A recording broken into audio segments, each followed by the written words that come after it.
अस्सलाम वालेकुम नाज़रीन, मैं हूं हकीम ज़ियाउर रहमान और आप देख रहे हैं मेरा यूट्यूब चैनल।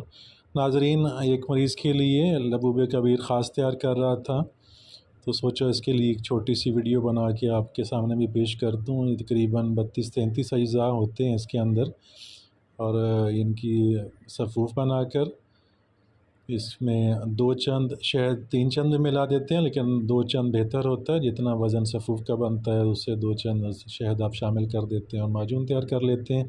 क्योंकि ये मेरा पेशेंट जो था ये डायबिटिक भी था, तो इसलिए मैं इसमें शहद मिक्स नहीं कर रहा, बल्कि सफ़ूफ़ की सूरत में ही उसको मैं दूँगा। सुबह शाम एक बादाम के बराबर दूध के साथ वो इस्तेमाल करेगा इंशाअल्लाह। मेरे रब ने चाहा तो उसकी जितनी भी कमज़ोरियाँ हैं मादा तौलीद के हवाले से और मर्दाना के हवाले से जितनी हैं, वो भी इंशाअल्लाह ख़त्म हो जाएंगी। तो मिलते हैं अगली वीडियो में, तब तक के लिए अल्लाह हाफ़िज़।